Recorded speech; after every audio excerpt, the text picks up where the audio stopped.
Titanoboa serregionense, a maior cobra que o mundo já viu, a maior de todas.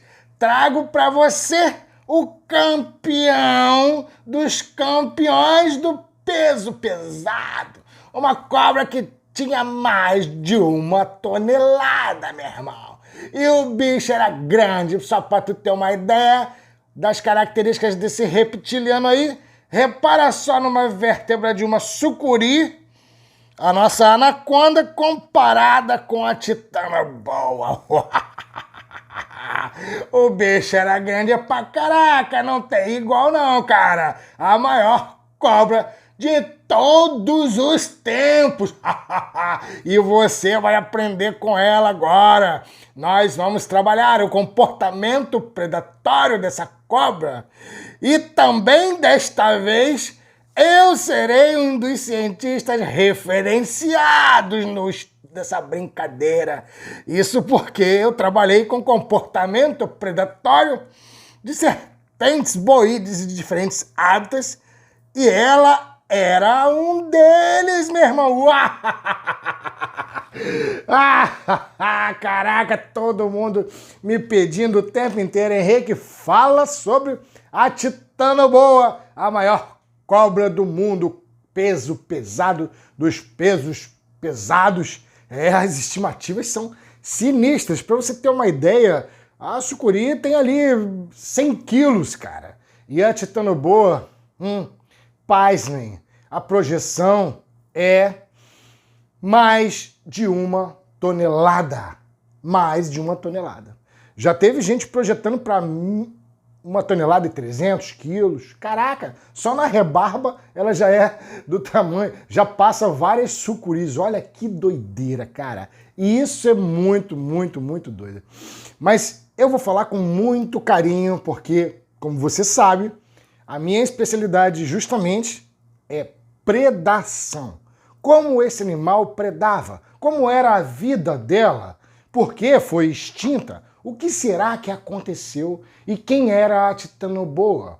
Vamos aprender sobre ela para colocá-la depois na Batalha das Cobras, no fight, porque eu já disse para você que eu vou colocar um fight entre a Titanoboa e a Piton, Malayo Piton reticulatus e a sucuri juntos, amiguinhas, contra a Titanoboa.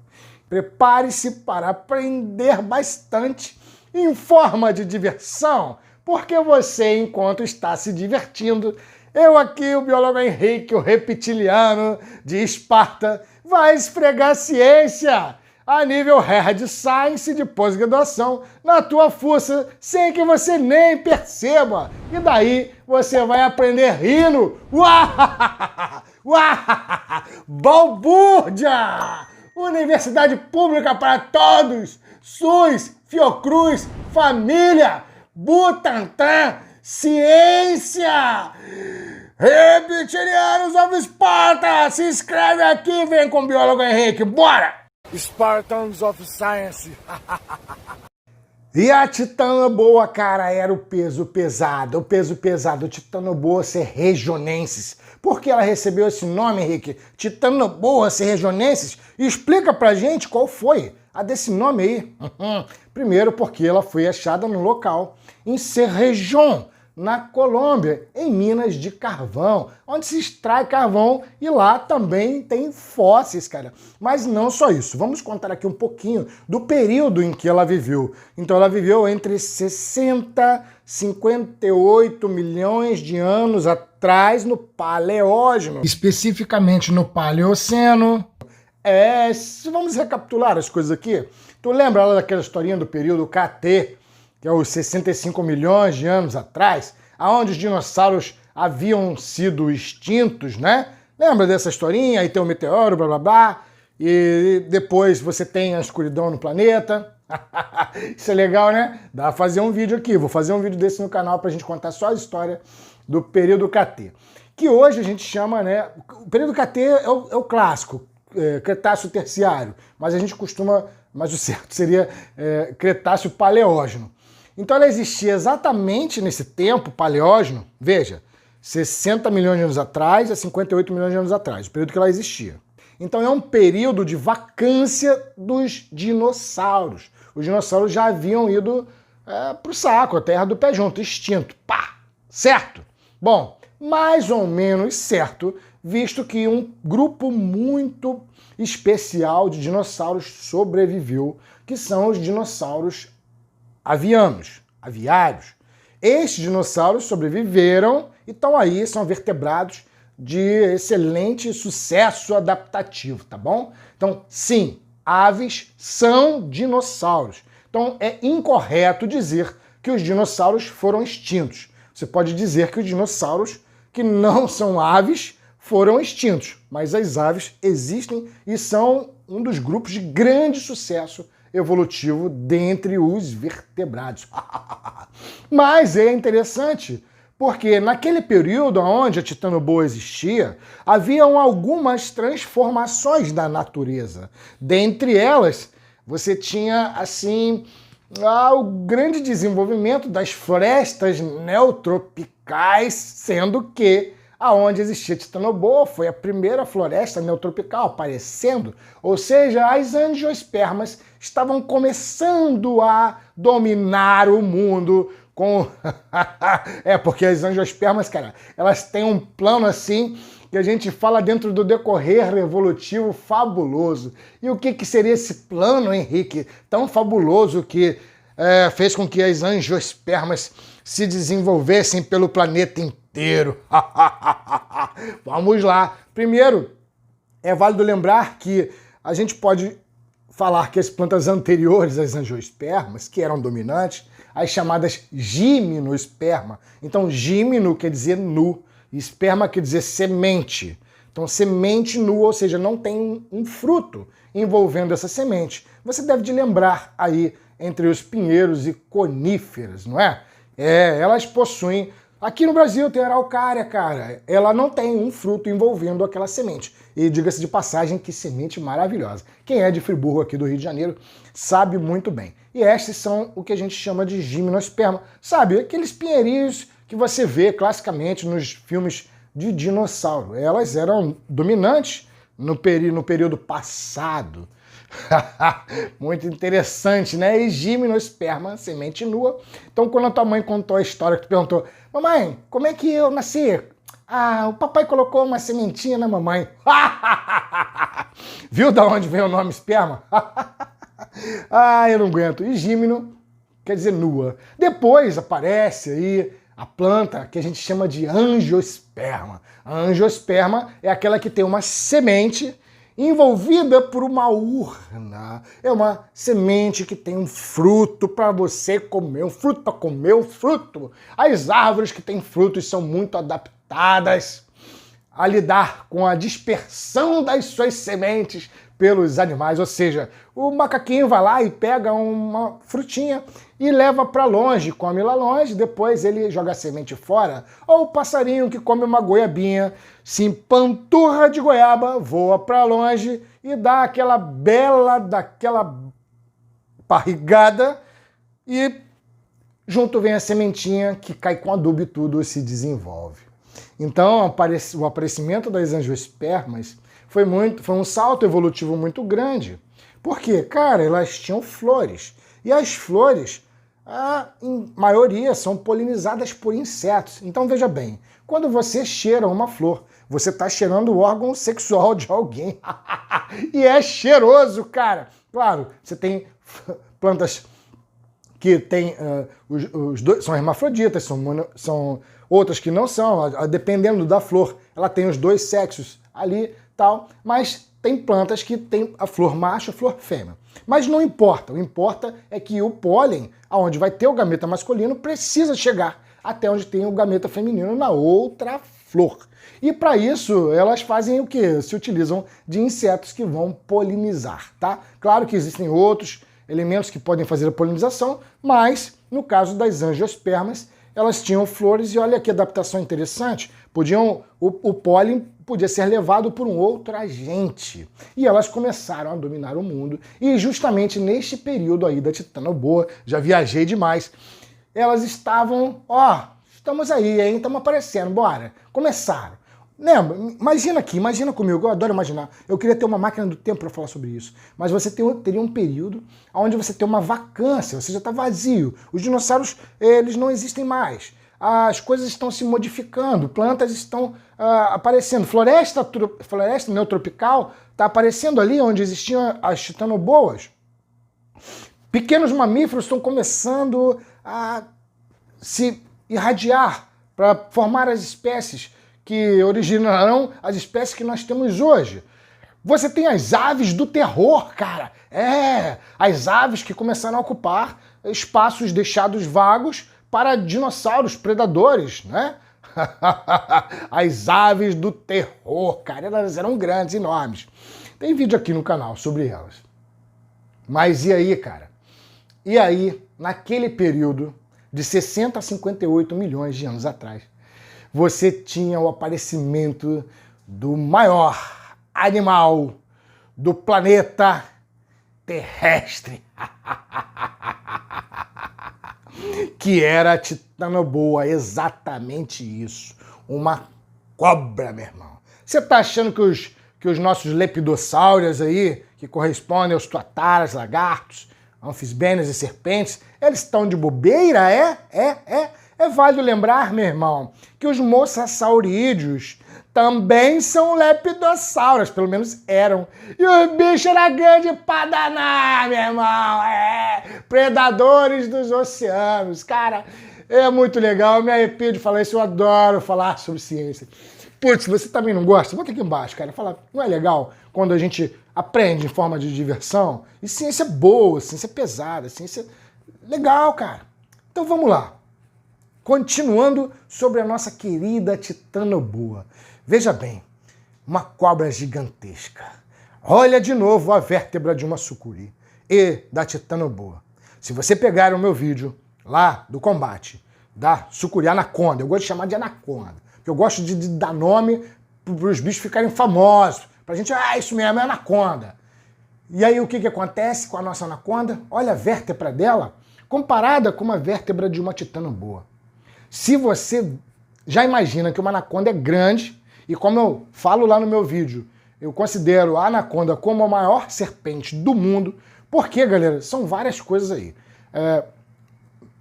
Ela está na disputa entre a Malaiopiton e a anaconda. A anaconda é mais pesada, já tem registro da Malaiopiton com mais de 10 metros, mas eu ainda tenho que conferir esse registro, porque a galera está esquecendo de uma coisa.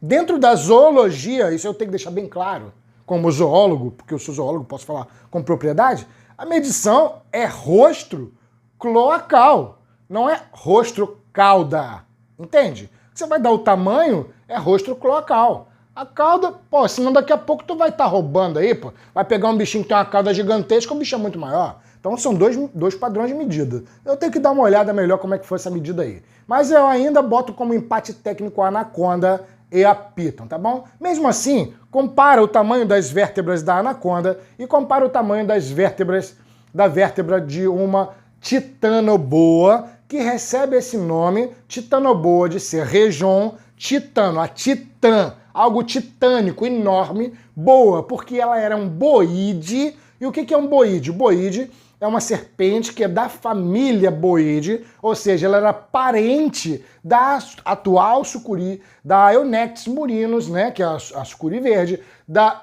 vamos chamar de anaconda de novo, sempre esqueço, da jiboia, da Corallus hortulanos, uma boide, tinha características de boide. E olha, muito bem derivadas, diga-se de passagem, eu vou explicar aqui dentro. Ela era uma serpente bem derivada. Então ela era desse grupo. Se ela era deste grupo, isso significa que provavelmente os métodos reprodutivos eram semelhantes, visto que as pitons, que é um outro grupo lá da Malaiopiton, que é a Piton reticulatus, e as pitons africanas são outros grupos. Lá também está um bololô danado, mas vamos pegar as pitons no contexto geral, elas põem ovos, ao ponto que nossas boides não põem ovos. Os filhotes já nascem ali na boa, prontinhos. Então, como a titanoboa era uma boide, da família boídea, muito provavelmente, quase que com certeza, ela também deixaria que os filhotes nascessem prontinhos. Olha que legal. Então ela está muito assemelhada para as serpentes de cá. E neste momento, neste período aí, de 60, 58 milhões de anos atrás, esta serpente era o grande organismo terrestre, a predadora dos predadores, o gigante dos gigantes, e o bicho era brabo pra cara, enorme, pá. Muito grande, muito grande, muito grande. Mas na região onde ela vivia, nessa época, era uma época um pouco mais quente, né, devido a quantidade de gases do efeito estufa que existiam na natureza, depois foi esfriando, mas nesse período era um período de vacância dos dinossauros, onde os organismos estavam evoluindo, onde você tinha um calor maior e onde você tinha aquelas florestas ali que ela vivia, florestas antigas neotropicais, que vai ser muito parecida com alguma coisa, com aquilo que a gente tem hoje. Pelo menos a gente deve ter algo que a gente consiga reconhecer daquela época. Mas não é só isso. O bicho era grande, o bicho era forte. E uma sucuri é muito forte. Para você ter uma ideia, para você segurar uma sucuri de 5 metros, colocá-la esticadinha. Aqui, eu tô na foto, tá? Não sei se você vai me reconhecer, mas tá eu e minha esposa aí na foto. A gente precisou de 5 pessoas para deixar ela esticadinha e o bicho é forte, cara. E o bicho é forte pra caraca. E isso você tá falando aí para uma serpente que não tem 100 quilos. Agora tu imagina pegar uma serpente que tem mais de 100 quilos. Muito mais, né? Na verdade, tem mais de 1 tonelada. Eu acho que 5 pessoas não conseguiriam esticar essa serpente, não. Não daria. E é válido lembrar também que as boídeas são serpentes constritoras. O que é uma serpente constritora? É aquela que pega a sua presa, se enrola na sua presa e a presa acaba vindo a óbito por conta de parar de respirar e por conta também de ataque cardíaco, vasoconstrição, etc. Um monte de outras coisas nesse caminho aí. Dependendo, cara, até o olho pula pra fora. Eu já vi, tá? Eu já vi jiboia pegar o rato e o olho... Pá! Não é uma cena bonita de se ver, não, tá? Vou logo avisando. Mas é sinistro pra caramba. Então, muito provavelmente, essa serpente... Porque só com essa vértebra aí, cara, dá pra você imaginar que esse bicho tinha uma musculatura muito, muito grande. Mas... é bom lembrar também que a nossa anaconda é mais pesada do que a piton, mas a nossa anaconda é aquática, né? Passa grande parte do tempo na água, é adaptada ao meio aquático. Ela tem formas corpóreas que permitem ficar dentro do ambiente aquático, como por exemplo você pode ver a narina dela que é acima, para ela ficar só com o narizinho lá do lado de fora, como um snorkel. Olha que barato, fica com o nariz lá de fora, protegida pela água, né? Porque ela é super corpulenta. Então, se um predador como uma onça, né, aparecer, se ela estiver fora d'água, ela fica em desvantagem. Mas dentro d'água, ela está com o corpo protegido lá. E ela consegue ficar muitos minutos submersa. Significa que se ela brigar com alguém e for para dentro d'água, ela vai vencer, porque ela consegue ficar sem respirar bastante tempo. Muito mais do que uma onça conseguiria. Mas fora d'água, bom, aí ela já é bem mais pesada.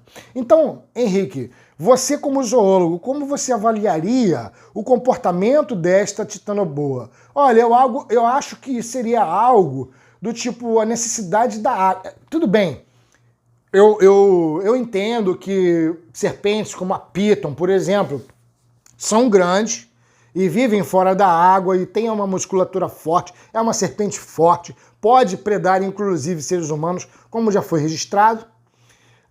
A titanoboa poderia sim ter esse comportamento, poderia ser grande e mesmo assim estar fora da água, isso poderia, mas na minha opinião, faz muito mais sentido que ela tenha sido uma serpente aquática e muito mais derivada, muito mais adaptada a viver no ambiente aquático do que uma sucuri.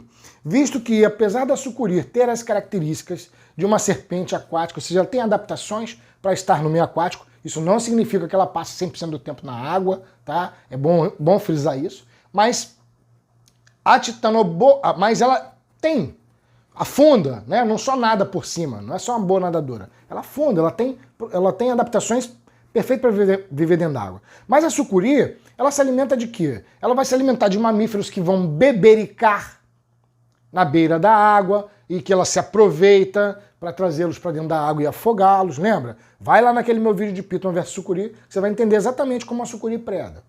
Mas ela também se utiliza desses mamíferos, que até podem ser de um porte bastante interessante. Então, pode se alimentar de crocodilianos. Então ela está ali naquele termo entre água, meio água, beira da água. Já a titanoboa, quando eu a enxergo, eu não consigo ver uma serpente que tem o mesmo modelo de vivência da sucuri. Eu acho que ela é muito mais derivada a viver no ambiente aquático. Teria muito mais derivações. Por quê? O peso conta, cara. O peso conta, visto que, olha, uma sucuri pode chegar até 10 metros. Né? Registro de 8, mas a gente estima que pode chegar até 10. E aí, o que acontece? A titanoboa tinha 13 metros em diante. Pelo menos o que foi achado lá no registro lá em Cerrejón. Porque, veja bem, você tem alguns gêneros, você tem a sucuri amarela, a sucuri verde. Quando você vai trabalhar com registro fóssil, é difícil de você identificar a espécie em si. Só se for uma variação muito grande, você está trabalhando com osso de animal que você nunca viu. Então é um amontoado de fósseis que estão ali para determinar aquela espécie. E o que acontece é que esse animal deveria ter uma musculatura muito grande para ter aquele peso todo.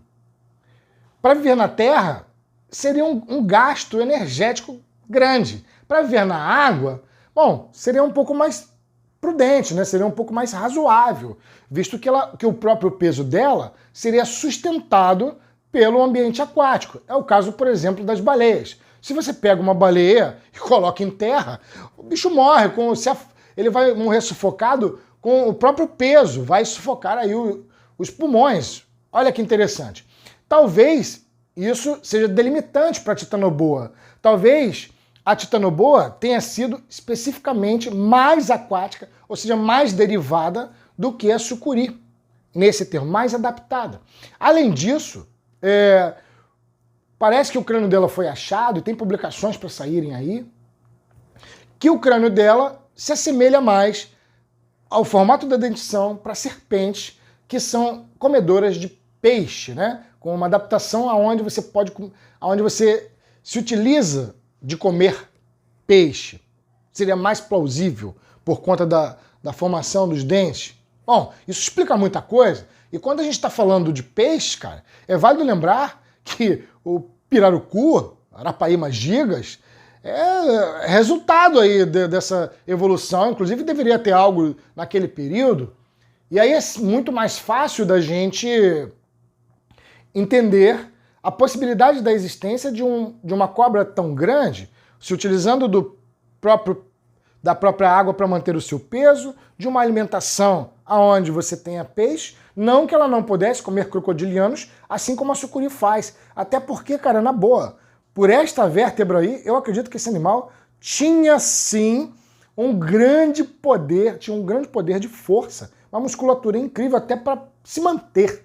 Então ela também poderia fazer a constrição, visto que os constritores perfeitos dentro das serpentes são as boídeas, tá? Outras serpentes fazem constrição? Fazem. Mas as boídeas, cara, são a perfeição da constrição. São os mais derivados no termo de construção. Os mais musculosos, os mais preparados para fazer uma constrição e capturar a sua presa e levar a presa a óbito no modelo de construção. É uma força bastante interessante. Quem já foi enrolado por uma delas sabe, como você pode ver depois no meu vídeo lá dos pitons versus tratadores, aonde ela se enrola no pescoço de um tratador ou no braço e duas pessoas não conseguiam tirar ela de jeito nenhum.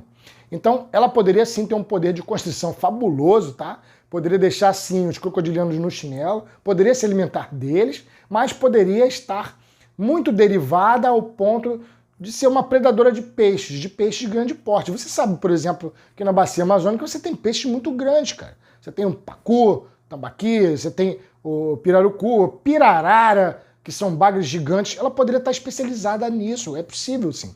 Isso explica muita coisa. Mas o fato é que ela veio à extinção, apesar de ter sido muito grande e super derivada, provavelmente, ao ambiente que ela existia. E muito se especula, como, por exemplo, o planeta foi esfriando. Olha, eu não acredito que a temperatura tenha sido o grande problema, porque sabe-se que a temperatura dentro da água, se ela realmente for ali totalmente adaptada à água, mais derivada do que a sucuri, a temperatura dentro da água ela não varia tanto quanto varia a temperatura do meio ambiente terrestre, quando você está em terra. A variação de graus Celsius entre a noite e o dia, num deserto, por exemplo, é absurda. A variação de temperatura da água é muito menor. Isso é bom, meio estável para os organismos que vivem ali na água. O que poderia ter acontecido é a diminuição da oferta, ela ter entrado num gargalo evolutivo, porque ela era um superpredador. E quando a gente fala de superpredador, a gente está falando de organismos que são extremamente adaptados àquela presa, tão adaptados que quando a presa acaba, o predador não tem o que comer, de tão super predador que ele é, como por exemplo, você pega aí um pangolim ou um tamanduá, é um super predador, o crânio totalmente adaptado a uma língua adaptada a caçar formiga. Se um dia acabar formiga e cupim, eles morrem também. É um gargalo evolutivo às vezes que se entra. Talvez essa serpente, de tão específica e derivada, tenha entrado em um gargalo evolutivo. Porque pode ter acabado os grandes peixes de onde ela vivia, os crocodilianos podem ter diminuído, não eram suficientes. Isso explicaria uma extinção desse animal. Agora, eu gosto de especular as coisas, e eu sei que você também tem prazer nisso, de trabalhar com evolução.